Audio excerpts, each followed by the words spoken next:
یہ کل مدینہ طیبہ مسجد نبوی تک پہنچنے کا جو سفر بنتا ہے وہ 2 ہفتے بنتا ہے، 1 ہفتہ سفر کا اور 1 ہفتہ قباء میں ٹھہرنے کا۔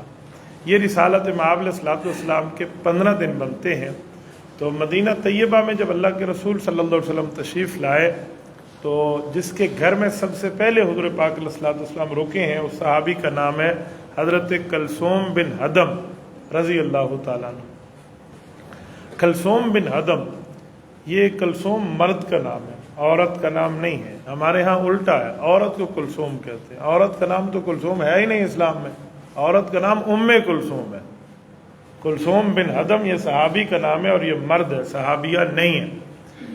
بہرحال ان کے گھر میں آپ علیہ الصلوۃ والسلام نے 1 ہفتے کا قیام فرمایا ہے۔ 1 ہفتہ سرکار دو عالم صلی اللہ علیہ وسلم یہاں رکے، اور جب حضرت علی المرتضیٰ رضی اللہ تعالیٰ عنہ لوگوں کی امانتیں واپس کر کے مکہ مکرمہ سے مدینہ طیبہ پہنچے، آپ علیہ الصلوۃ والسلام نے احوال سنا کہ جن کی امانتیں میرے پاس تھی سب کے حوالے کر دیا، فرمایا جی کر دیا۔ اس کے بعد آپ علیہ الصلوۃ والسلام مدینہ طیبہ روانہ ہوئے۔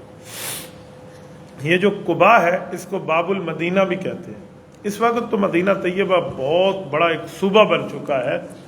اس وقت جب رسالت مآب علیہ الصلوۃ والسلام یہاں تشریف لائے تھے تو جو مدینہ شہر تھا وہ کل اتنا شہر تھا جتنی آج مسجد نبوی ہے۔ یہ پوری مسجد نبوی میں حضور پاک صلی اللہ علیہ وسلم کے دور کا شہر مدینہ آ چکا ہے، اور شہر مدینہ وہی ہے۔ اب اس پر مسجد نبوی قائم ہے، جو اس کے باہر ایریاز ہیں وہ مدینہ کے مضافات کہلاتے ہیں، وہ مدینہ طیبہ نہیں کہلاتے تھے اس زمانے میں۔ اس وقت مدینہ طیبہ کی صورتحال یہ ہے کہ مدینہ طیبہ کم از کم 600 کلومیٹر 700 کلومیٹر دور تک صوبہ کہلاتا ہے۔ مثلا اگر آپ مدائن دیکھیں، مدائن صالح دیکھیں، مدائن شعیب دیکھیں، یہ بہت دور علاقے ہیں، اور یہ مدینہ طیبہ کے صوبہ میں منطقۃ المدینہ وہاں لکھا ہوتا ہے۔ اس سے آگے جائیں آپ تبوک چلے جائیں 700 کلومیٹر، ایک اگر دوسرے راستے سے جائیں جس طرف سے حضور پاک علیہ السلام کا سفر ہوا ہے تو یہ مدینہ طیبہ سے 900 کلومیٹر دور بنتا ہے تبوک۔ یہ ملک شام کی سرحد جا کے بنتی ہے، تو تبوک بھی اللہ کے رسول صلی اللہ علیہ وسلم نے سفر کیا تھا زندگی کا آخری، آج یہ بھی صوبہ مدینہ میں شامل ہے۔ تو یہ سارے ایریاز اس وقت مدینہ طیبہ نہیں کہلاتے تھے۔ حضور پاک صلی اللہ علیہ وسلم جب تشریف لائے تو قباء میں رکے ان صحابہ کے پاس۔ جس جگہ اللہ کے رسول نے 1 ہفتہ قیام کیا ہے وہ گھر آج بھی قائم ہے۔ اللہ تعالیٰ آپ کو مدینہ طیبہ لے جائے تو مشکل نہیں ہے وہاں دیکھنا، بہت آسان ہے۔ آپ مسجد قباء جائیے، جس طرح میں منہ کر کے بیٹھا ہوں ایسے سمجھیں اگر سامنے قبلہ ہو تو، یعنی مسجد قباء کا سامنے محراب ہے، جو آپ کے دائیں طرف کا گیٹ بنے گا نا، اس گیٹ سے آپ باہر آئیے، روڈ کراس کیجئے، پیچھے محلے میں جائیے تو وہاں محکمۃ الغابہ کا آج بھی کنٹرول ہے، محکمہ جنگلات ایریگیشن والوں کا، وہاں وہ گھر موجود ہے جس گھر میں آپ علیہ السلام نے 1 ہفتہ قیام فرمایا، اور اس گھر کی دیواریں اوریجنل شکل میں 1400 سال پہلے کی وہ قلعے کی عمارتیں ہیں۔ میں نے اپنی آنکھوں سے اس کو دیکھا بھی ہے، میں کئی بار وہاں پہنچا ہوں۔ تو وہاں ایک کمرہ ہے جس کی آج کل تعمیر نو انہوں نے کی ہے، اس کے ساتھ ایک چھوٹی سی جگہ ہے، لوگ وہاں نماز پڑھتے ہیں۔ میں نے وہاں معلوم کیا کہ شیڈ سا بنا ہوا ہے، چھتا سا، کہ ادھر نماز پڑھنے کی وجہ وہ کہتے ہیں مقام تذلیل ہے، سائے کی جگہ۔ مجھے وہاں کوئی بتا نہ سکا کہ سائے کی جگہ کیا ہے، سایہ تو کوئی چھت کی جگہ ہوتی ہے۔ میں نے پھر اس کو سیرت میں سرچ کیا تو مجھے اس کا جواب ملا کہ یہ دراصل ایک واقعہ ہے۔ وہ واقعہ یہ ہے کہ جب حضور پاک علیہ السلام حضرت کلثوم بن ہدم کے اس ولا میں رہتے تھے نا، تو مدینہ طیبہ سے صحابہ ملنے آتے، تو مدنی لوگ جو تھے اکثر آپ علیہ الصلوۃ والسلام کے چہرے مبارک سے واقف نہیں تھے۔ تو مدینہ طیبہ تو 2 افراد آئے تھے مکہ سے، حضرت ابو بکر اور حضرت رسول اللہ صلی اللہ علیہ وسلم، اور حضرت ابو بکر عمر میں اللہ کے رسول سے 2.5 سال چھوٹے ہیں۔ تو 2.5 سال چھوٹا ہونا، اس وقت 53 سال اللہ کے رسول صلی اللہ علیہ وسلم کی عمر مبارک ہے، حضرت صدیق اکبر کی کوئی 50 سال بنتی ہے، تو یہ بالکل قریب قریب ہے نا، فرق نہیں لگتا تھا۔ تو لوگ پہلے آ کر حضرت ابو بکر صدیق کو ملتے، ہاتھ ملاتے، ہاتھ چومتے، بھائی یہ ہمارے نبی پاک۔ بعد میں بتایا جاتا ہے کہ آپ علیہ الصلوۃ والسلام، حضرت ابو بکر صدیق فرماتے ہیں کہ مجھے یہ اندر سے ایک عجیب فیلنگ ہوئی کہ میری عزت ہو رہی ہے حضور علیہ السلام کی موجودگی میں۔ تو حضرت صدیق اکبر رضی اللہ عنہ جو اوپر چادر پہنی ہوئی تھی نا، تو یہ کھڑے ہو گئے اور انہیں چادر اتاری، اور اتار کر اللہ کے رسول پہ سایہ کیا کہ انہیں گرمی نہ لگے، سایہ مل جائے۔ پھر لوگوں نے پہچان لیا یہ آقا ہے اور یہ آقا کا خادم ہے۔ اسے کہتے ہیں تولیل، سایہ دینا. تو وہ جگہ وہ ہے مقام تذلیل سائے کی، ورنہ چھت والی سائے کی بات نہیں تھی. یہ آج بھی وہاں مقام موجود ہے. ایک ہفتے کا قیام ہے اللہ کے رسول کا. پھر جب حضرت علی المرتضیٰ امانتیں واپس کر کے تشریف لائے تو حضور پاک ان کے ساتھ مدینہ طیبہ اندر شہر آئے ہیں.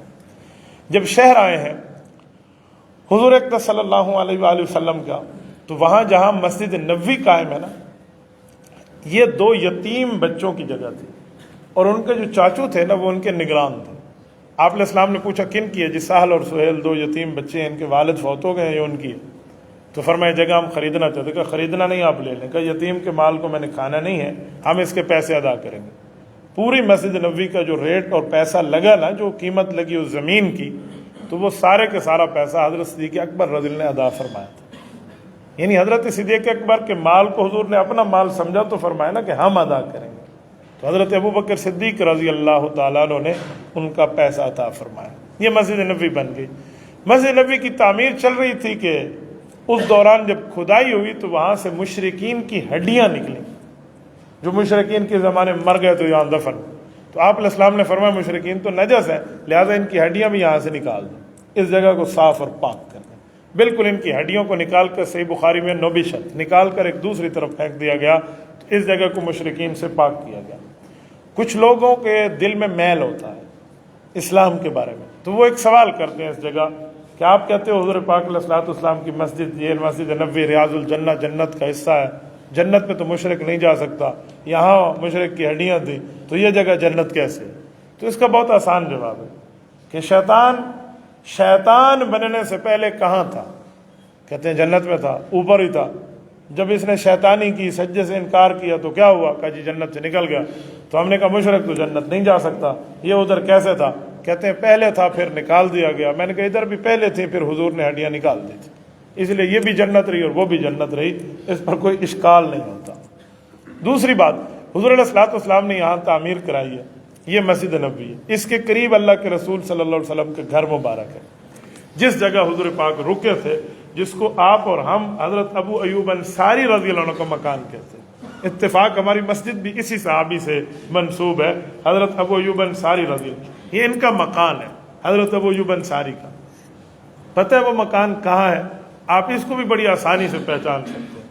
آپ جب مسجد نبوی تشریف لے جائیں گے، اللہ تعالیٰ آپ کو لے جائے، تو جس وقت آپ روضہ پاک پر سلام پڑھ رہے ہوں گے نا، یعنی آپ علیہ الصلوۃ والسلام کے چہرہ مبارک کی طرف منہ کر کے آپ سلام پڑھیں گے، تو ہمارے دائیں ہاتھ کی طرف نکلنے والا دروازہ ہے، اسے باب البقیع کہتے ہیں. بالکل یہ روضہ پاک کے ساتھ ہے، یعنی مسجد نبوی کی چھت والے سے باہر نکلتے ہیں سین میں، یہ باب البقیع ہے. اسی باب البقیع کے ساتھ کسی زمانے میں لکڑی کی عمارت ہوتی تھی. آج کل وہاں انہوں نے ماربلائز ایک عمارت بنا لی ہے، اب لکڑی کی نہیں ہے. میں نے لکڑی والی عمارت بھی دیکھی تھی پرانے والی، اب وہ نئی والی عمارت ہے. تو یہی جگہ ہے، یہ حضرت ابو ایوب انصاری کا گھر تھا. ادھر اونٹنی بیٹھی تھی. اونٹنی بیٹھنے کا مطلب کیا ہے؟ آپ علیہ الصلوۃ والسلام جس اونٹنی پر سوار تھے نا، تو مدینہ کے لوگ آتے اور وہ مہار پکڑ کہتے کہ رسول اللہ آپ ہمارے یہاں رہیں. حضور پاک علیہ الصلوۃ والسلام ان کو فرماتے کہ یار میں اپنی مرضی سے نہیں رہنے آیا. تو یا رسول اللہ آپ کس کی مرضی سے؟ فرمایا اللہ تعالیٰ کے حکم کی پابند ہے میری یہ اونٹنی. یہ جس گھر کے سامنے بیٹھ جائے گی نا اور پھر اٹھے گی نہیں، اس کا مطلب ہے کہ یہ وہی گھر ہے جس جگہ مجھے اللہ نے رہنے کا حکم کیا. راستے میں ایک جگہ اونٹنی بیٹھی تھی، آپ علیہ السلام اترنے لگے تو وہ پھر کھڑی ہو گئی. پھر حضور نے فرمایا دعوها فإنها مأمورة، اب اس کو چھوڑ دو، اب رسی نہ پکڑو، یہ اللہ کے حکم کی پابند ہے. تو حضرت ابو ایوب انصاری کا اصل نام ہے حضرت خالد. ابو ایوب ان کی کنیت ہے، خالد نام ہے رضی اللہ عنہ. ان کے گھر کے سامنے بیٹھ گئی. مختصر فیملی تھی، میاں بیوی، غالباً ایک بچہ اور ایک ان کی والدہ تھی. بالا خانہ ان کا بنا ہوا تھا. تو انہوں نے عرض کیا کہ یا رسول اللہ آپ اوپر کی منزل میں رہیں، ہم نیچے کی منزل میں رہیں. آپ علیہ السلام نے فرمایا ابو ایوب میں اگر اوپر رہوں، میرے پاس مہمان آئیں گے، صحابہ ملنے، تو آپ کے گھر سے پردہ پھر سیڑھی چڑھ کے اوپر، تو آپ کے گھر کو تکلیف ہوگی. آپ اوپر کی منزل میں بالا خانے میں رہیں، ہم نیچے رہیں. تو انہوں نے عرض کیا کہ یا رسول اللہ میں آپ کی موجودگی میں اوپر رہوں تو یہ تو ادب کے خلاف ہے. فرمایا میں آپ کو اجازت دے رہا ہوں، آپ نے اوپر رہنا. حضرت ابو ایوب انصاری اوپر تشریف لے گئے. اس زمانے کی جو تعمیر تھی نا، وہ اس طرح RCC کی سیمنٹڈ چھتیں نہیں ہوتی تھی. اس زمانے کی چھتیں ہوتی تھی نا، وہ کھجور کی یہ جو شاخیں ہیں نا کھجور کے پتے، ان کو رکھ کر نا اس پر چونا وغیرہ ڈال کے چھت کی ترتیب ہوتی تھی۔ ایک رات حضرت ابو ایوب انصاری رضی اللہ تعالیٰ عنہ کی غالباً ان کا یا پتہ نہیں گھر والی کا پاؤں لگا تو جو گھڑا پڑا تھا نا پانی کا وہ ایسے بہہ گیا۔ اب قریب تھا کہ وہ چھت رسنے لگتی، آپ علیہ السلام نیچے آرام فرمایا تو رسالت مآب کا آرام خراب ہو، تو ان میاں بیوی نے اپنے ٹھٹرتی سردی میں کمبل اتارا اور اس پانی کے اوپر رکھ دیا تاکہ یہ پانی کو سک کر لے، چوس لے اور آپ علیہ السلام تک ایک قطرہ نہ دے۔ ان نے سردی میں رات گزاری ہے، لیکن اس قربانی پہ آج بھی ابو ایوب انصاری کو دنیا سلام عقیدت پیش کرتی ہے۔ ابو ایوب انصاری رضی اللہ تعالیٰ عنہ کی قبر مبارک ہے ترکی میں۔ میرے ترکی کے کئی سفر ہوئے ہیں اسی خواہش میں کہ حضرت ابو ایوب انصاری کو سلامی پیش کروں۔ میں نے الحمدللہ وہاں 2 3 4 بار حاضری دی ہے۔ استنبول یہ ترکی کا پرانا شہر ہے، بہت پرانا ہے، کہتے ہیں قبل مسیح اس کی جو ہے نا تاریخ ہے۔ قبل مسیح کا معنی حضرت عیسیٰ علیہ السلام سے پہلے، رسالت مآب کو تو 1400 سال، حضرت عیسیٰ 600 سال اس سے پہلے۔ اب 2022 چل رہا ہے تو یہ 2022 حضرت عیسیٰ علیہ السلام کی پیدائش کے حوالے سے، تو قبل مسیح یعنی 2022 سال سے بھی پہلے اس شہر کی تاریخ ملتی ہے۔ اس کی فصیلیں ہیں، بڑی بڑی فصیلیں ہیں، بندہ حیران ہو سرگردان ہو جاتا ہے اگر آپ کبھی اس شہر کا وزٹ کریں۔ میں تو اس کی گلیاں محلے گھوما ہوں، میں نے اس جگہ کو دیکھا ہے، پتہ نہیں کیا کیا یہ تاریخ اپنے اندر سمویا ہوا ہے۔ اس شہر کو پرانے زمانے میں کہتے تھے قسطنطینیہ عربی میں، ہم اردو میں سے قسطنطنیہ کہتے ہیں، آج کل اس کا نام بدل کے استنبول رکھ دیا گیا۔ اصل لفظ ہے یہ اسلام بول، اسلام کی باتیں، لیکن وہ اسلام بول اور یہ فارسی کی بات آپس میں گھسی نا اس کے ساتھ، ترکی لینگویج کے ساتھ، سلاجفہ روم کی زبان ہے تو استانبول بن گیا۔ کوئی استانبول کہتا ہے، کوئی استنبول کہتا ہے اس کو۔ اس شہر میں حضرت ابو ایوب انصاری رضی اللہ عنہ کی قبر مبارک ہے۔ اچھا، یہ شہر 2 بر اعظم پر مشتمل ہے ایک شہر، لیکن یہ 2 بر اعظم پر۔ اس کا آدھا حصہ ایشین سائٹ کہلاتا ہے اور آدھا حصہ یورپین سائٹ کہلاتا ہے۔ بر اعظم یورپ اور بر اعظم ایشیا کا سنگم ہے، یہ اس کی لائن آف کنٹرول ہے، اس کی سرحد ہے، بارڈر ہے، یعنی 2 بر اعظم یہاں مل رہے ہیں۔ اسے گیٹ آف یورپ بھی کہتے ہیں کہ یہاں سے یورپ میں انٹری بندہ مار سکتا ہے۔ تو یہ جگہ ہے، اس جگہ حضرت ابو ایوب انصاری کی قبر ہے کہ حدیث پاک میں ہے، حضور پاک صلی اللہ علیہ وسلم نے فرمایا، صحیح بخاری کی حدیث ہے، اول جیش من امتی، کہ میری امت کا پہلا لشکر جو جائے گا، یغزون مدینہ قیصر مغفور اللہ، جو قسطنطنیہ پہ چڑھائی کرے گا، مدینہ قیصر اسے کہتے تھے، یہاں قیصر روم رہا کرتا تھا، اس کے شہر پہ فرمایا وہ بخشا ہوا ہے۔ تو یہ لشکر جو آیا تھا یہ حضرت معاویہ رضی اللہ تعالیٰ کے دور میں آیا، اس میں حضرت ابو ایوب انصاری شامل ہیں، حضرت امام حسن شامل ہیں، حضرت امام حسین شامل ہیں رضی اللہ عنہ۔ یہ آیات صوفیہ جائیں تو آج بھی وہاں ان کے نام مبارک لکھے ہوئے موجود ہیں۔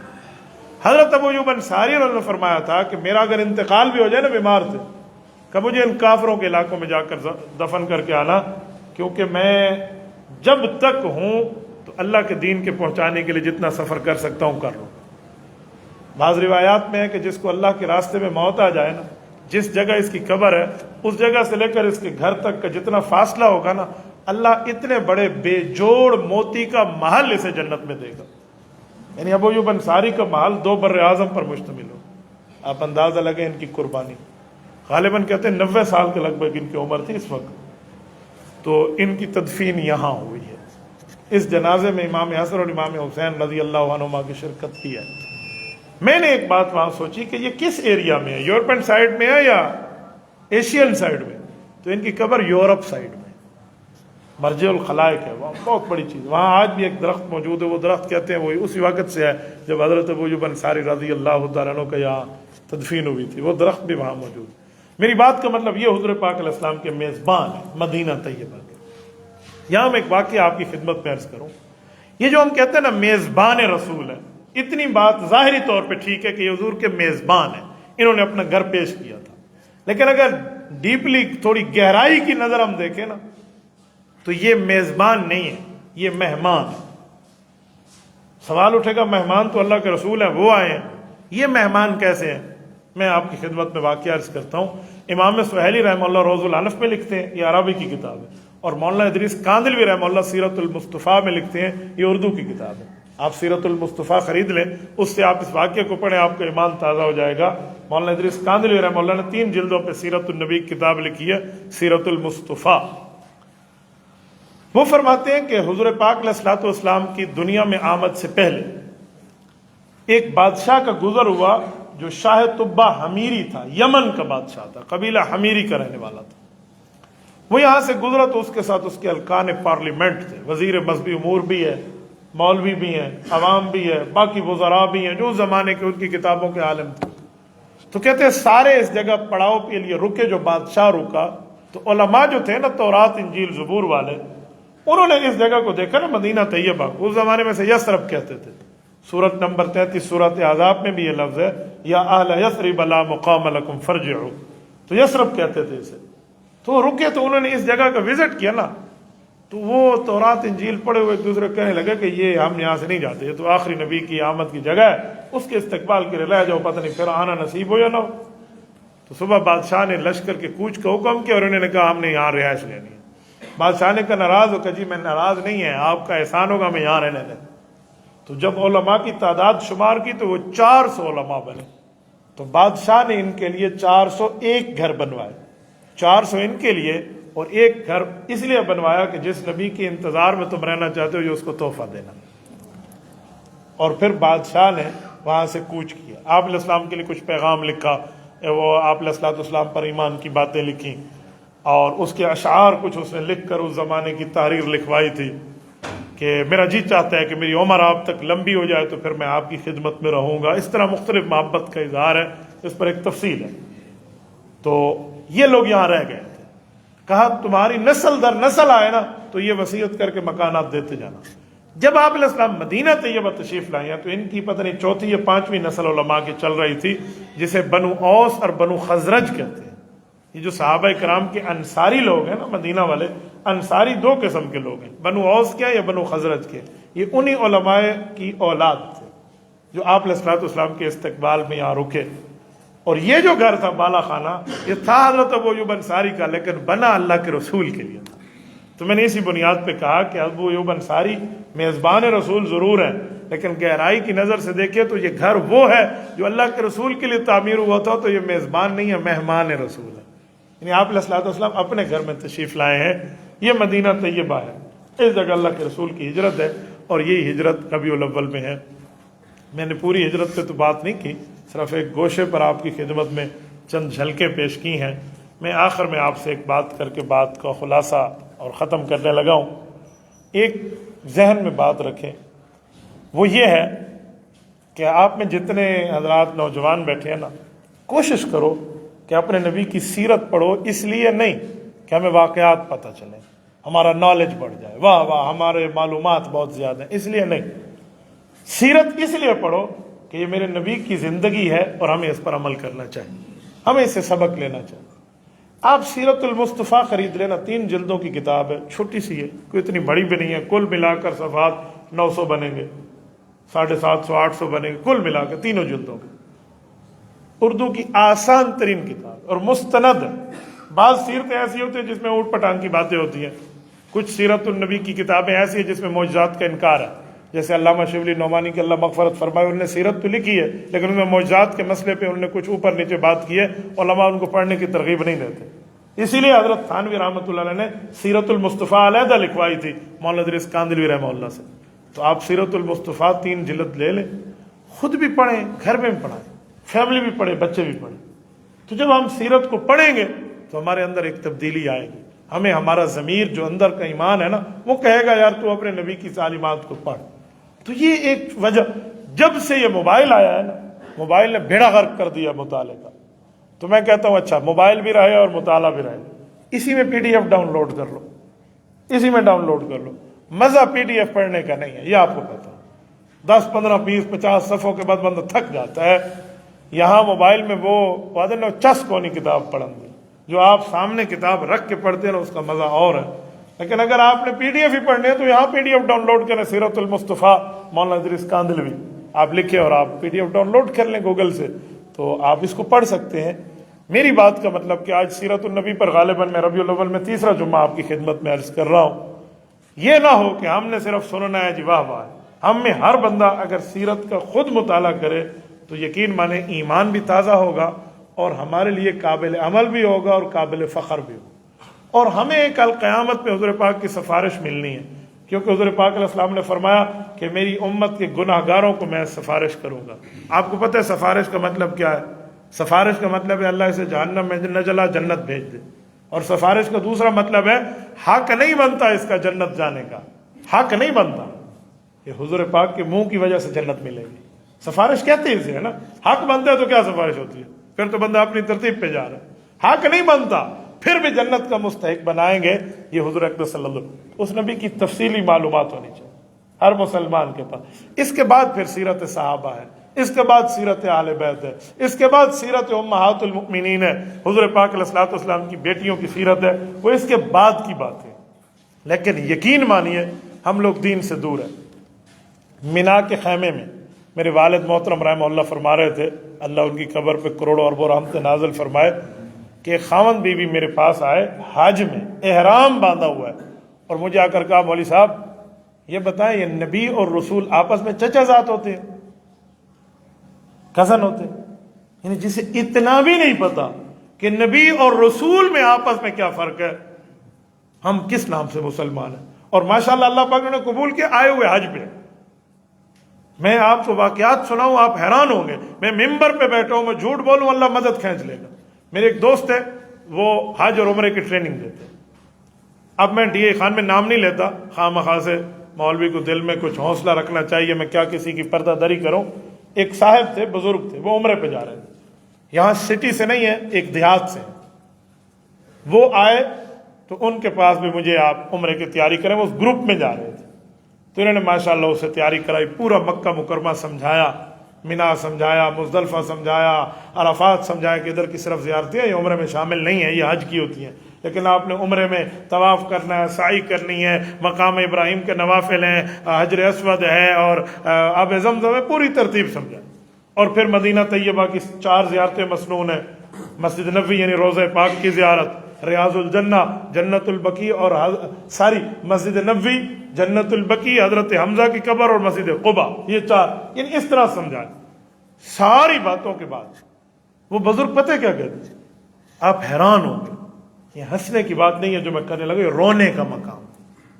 وہ پوچھتا ہے مولوی مدثر میں کوئی گال تو دس، یہ جڑا ساوا روزہ ہے اندے تے سارے نبی دی قبر، یہ جڑا کالا روزہ ہے اندے تے اللہ دی قبر ہے. وہ کہتے ہیں جو سبز گنبد ہے اس میں تو اللہ کے رسول صلی اللہ علیہ وسلم قبر ہے، یہ جو کالا روزہ ہے یعنی بیت اللہ، اس میں ہمارے اللہ کی قبر ہے. یہ پوچھنے والا مسلمان ہے، اسلامیہ جمہوریہ پاکستان کا سٹیزن ہے اور جہاں عمرے پہ رہا ہے. تو جب ہماری معلومات کا انحطاط کے یہ عالم ہوگا، ہم اس نہج پر جا کر گفتگو کریں گے. اچھا جب میں یہ باتیں سناتا ہوں پھر کچھ لوگ پوچھنے میں شرم کرتے ہیں. میں کہتا ہوں شرم کبھی نہ کرو. ڈاکٹر کے سامنے شرم کرو گے جان کا نقصان ہے، اور دین کے مسئلے میں عالم کے سامنے پوچھتے ہوئے شرم کرو گے ایمان کا نقصان. ہم جان کا نقصان تو نہیں برداشت کرتے، ڈاکٹر کو سب کچھ بتاتے ہیں، ایمان کے نقصان پہ یہ شہاب ہے ٹھیک ہے صاحب. یہ سستیاں ختم کریں، یہ بالکل اپنی ترتیب ختم کریں. آج رب کریم نے آپ کو وقت دیا ہے تو آپ مجھ سے کم از کم یہ بات وعدہ نہ کریں تو ارادہ تو کریں کہ ہم سیرت کو پڑھیں گے. جتنے ساتھی بیٹھے سب ساتھ ارادہ کرتے ہیں نا کہ ہم سیرت کی کتب خریدیں گے اور سیرت النبی کو پڑھیں گے. پڑھو گے انشاءاللہ. جتنے ساتھی بیٹھے ہیں میں ہاتھ اس لیے آپ سے اٹھوا رہا ہوں کہ ارادہ کرنے پر رب کریم ایسی نعمت عطا فرماتے ہیں کہ اس پر اللہ پاک قبولیت فرماتے ہیں. جتنے دوست ہیں خود بھی پڑھیں گے اور اپنے گھر بھی پڑھائیں گے، اپنی فیملی کو بتائیں گے. تو سیرت المصطفیٰ چھوٹی سی سیرت النبی کی کتاب ہے، 3 جلدوں میں، اتنی کوئی بڑی بات نہیں ہے. آپ اس کا مطالعہ کریں، ضروری نہیں آپ ایک دن میں ختم کر لیں، لیکن اس کے سامنے کیٹلاگ ہے، فہرست ہے، آپ وہاں سے چوز کریں اپنا عنوان اور اس کو پڑھیں اور سمجھیں. اس نیت سے نہیں کہ ہمارے پاس نہ لے جائے، اس نیت سے کہ ہم اپنے نبی کی سیرت کو اپنانا چاہتے ہیں. نالج کے لیے پڑھیں گے تو پھر دوسرے کے سنانے کے لیے بندہ پڑھے گا نا. اس کو سناؤں گا، اس کو سناؤں گا، اس کو سناؤں گا، پھر اپنے آپ کو بندہ بھول جائے گا. فَتَنْسَوْنَ أَنفُسَكُمْ وَأَنْتُمْ تَتْلُونَ الْكِتَابَ. قرآن کہتا ہے دوسروں کو اچھائی بتاتے ہو اپنے آپ کو بھول جاتے ہو. تو ہم اپنے آپ کو سامنے رکھ کے پڑھیں گے تو سیرت کی معلومات ہوں گی۔ اقول قولی ھذا وآخر دعوانا ان الحمد للہ رب العالمین۔